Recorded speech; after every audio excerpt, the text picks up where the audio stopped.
आखिरी। नाथो खान लुंड जिला बदीन के छोटे से गांव शादमान लुंड के बड़े जमींदारों में शुमार किए जाते थे। हिंदुस्तान की सरहद के करीब उनकी 150 एकड़ ज़मीन है जो अच्छे वक्तों में सोना उगलती थी।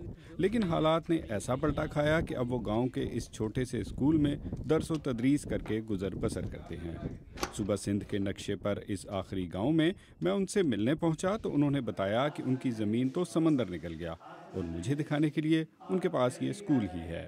यहाँ सिंध का और खुसूसन लाड़ में दो ज़रिया मुआश हैं, एक तो ज़राअत और दूसरा मालदारी।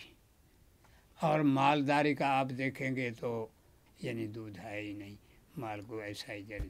तो ये सारी की सारी जो ही माहौलियात पे असर पड़ा है, ज़मीन पे पड़ा है, ज़मीन के जो पहले बिल्कुल चांदी से जैसी बख्ती थी वो आज कलर सेम और थोड़ हो रहा है। और दूसरा पानी नीचे का जो है वो कड़वा हो गया है। ज़िला बदीन पाकिस्तान का वो इलाका है जिसे हाल ही में साहिली ज़िला बनने का एजाज़ हासिल हुआ है। चंद साल पहले समंदर बदीन से मुल्हिका ज़िले ठट्टा तक महदूद था, लेकिन अब सूरत हाल ये है कि ज़िला बदीन में 10 लाख एकड़ से ज़ायद ज़मीन समंदर का हिस्सा बन चुकी है। ये ज़मीन नाथो खान लुंड और इन जैसे ज़मींदारों की मिल्कियत थी जो न सिर्फ बेज़मीन हुए बल्कि बेरोज़गार भी। नाथो खान की सिर्फ ज़मीन गई, खुशी मोहम्मद की तो जान, माल और घर को बराह रास्त खतरा है। खुशी मोहम्मद माहीगीर हैं और साहिल से करीब समंदर में बने जजीरे पर रहते हैं। वो पानी चढ़ी वाली मत और ये नीचे से फिर गल जाता है, अंदर चला जाता है पानी इधर से। उन्होंने मुझे अपना लकड़ी और झाड़ियों से बना घर और इसकी बुनियादें दिखाईं जो समंदर के पानी से खोखली हो चुकी हैं। घर के अंदर सामान ऊंचाई पर रखा था क्योंकि कुछ अरसे से समंदर का पानी अक्सर उनके घर के अंदर दाखिल हो जाता है।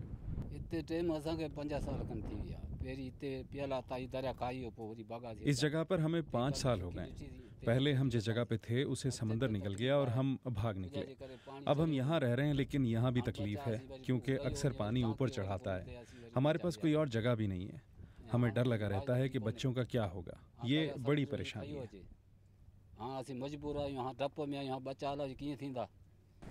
खुशी मोहम्मद इस मुसीबत में अकेले नहीं हैं। पाकिस्तान के साहिली इलाकों में इस तरह के सैकड़ों जजीरे हैं जिन पर ये माहीगीर कई नस्लों से आबाद हैं।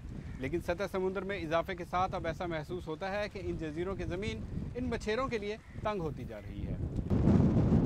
जब जजीरे पर जिंदगी तंग हुई तो वो जिनके पास वसाइल थे खुश्की की जानिब मुंतकिल हो गए।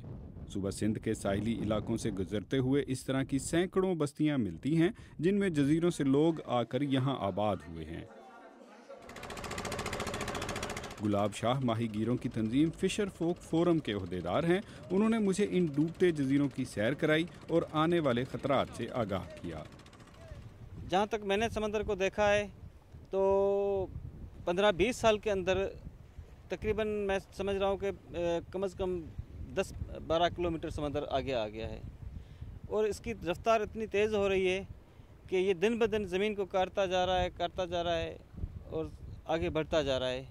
हमें ख़तरा है कि आइंदा चंद सालों के अंदर अगर दरिया सिंध का पानी न छोड़ा गया तो ये ठट्टा के करीब पहुंच जाएगा।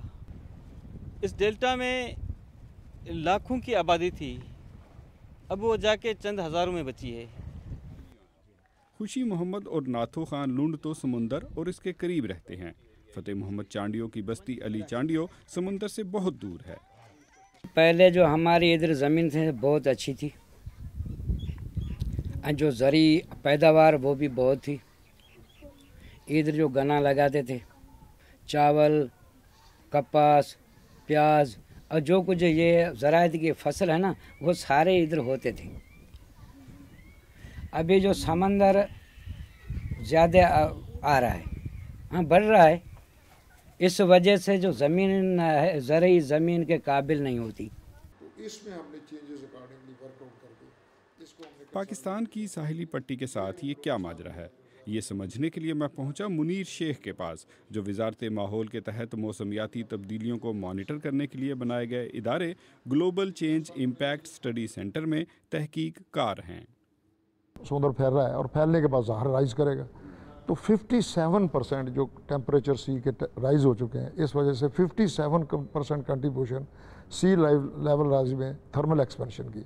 नेशनल इंस्टीट्यूट ऑफ ओशनोग्राफी उसके मुताबिक तो ये 1.2 और अप टू 1.5 तक इसमें राइज हो रहा है। तकरीबन 80 किलोमीटर सी वाटर इंट्रूड कर चुका है in the coastal areas up to Badin, Thatta और हैदराबाद तक। और ज़ाहिर है कि जब सलाइन वाटर इंट्रूड करेगा तो आपके एग्रीकल्चर के लिए फ्रेश वाटर अफेक्ट हो जाएगा, तो उसकी एग्रीकल्चर में इफेक्ट पड़ेगा, लोगों की ज़ाहिर लिविंग पर भी फ़र्क पड़ेगा। मुनीर शेख ने बताया कि आलमी हिद्दत में इजाफे और मौसमियाती तब्दीलियों के बायस न सिर्फ ये कि पाकिस्तान में समंदर की सतह बुलंद हो रही है, बल्कि साहिली इलाके में मौसम से मुतालिक कई और तब्दीलियाँ भी रूनुमा हो रही हैं। मुनीर शेख के इस साइंसी दावे की तस्दीक की फ़तेह मोहम्मद ने। अली चांडियो गांव के फ़तेह मोहम्मद पढ़ और लिख लेते हैं और अहम वाक़यात को डायरी की शक्ल में कलमबंद करने के आदी हैं। 1958 उस रोज़ उन्होंने मुझे अपनी डायरी दिखाई जिसमें उनके इलाके में समंदर की जानिब से आने वाले तूफ़ानों का हिसाब दर्ज है। उन्होंने बताया कि 40 साल पहले तूफ़ान सालों बाद आते थे, लेकिन गुज़िश्ता बरसों में इतने तवातर के साथ समुद्री तूफ़ान आए कि उन्होंने 6 साल पहले उनका हिसाब रखना ही छोड़ दिया। दर्जा हरारत और मौसम की यह तब्दीली किस कदर अहम है,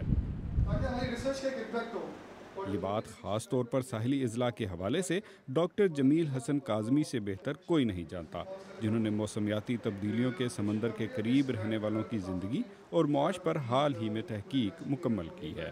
कराची में अगर आप देखें तो जो मुख्तलिफ 5 स्टेशन हैं उसमें 0.6 डिग्री सेल्सियस से लेके और 1.4 डिग्री सेल्सियस से मुख्तलिफ जगहों पे मीन टेम्परेचर जो है उसमें चेंजेस आई हैं गुज़िश्ता 50 और 60 साल में अगर आप देखेंगे।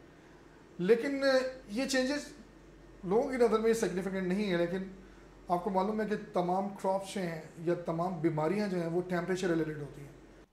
शादमान लुंड के नाथो खान साइंसी तहकीक और इसके नताइज से आगाह नहीं है, लेकिन उनका तजर्बा उन्हें बताता है कि मौसमियाती तब्दीलियाँ उन्हें किस किस तरह मुतासिर कर रही हैं। ये सारे के सारे जो कुनवे हैं, ये पानी है वो कड़वा हो गया है, और आबहवा ये हुए पहले जो आबहवा थी उसी में तब्दीली आ गई है।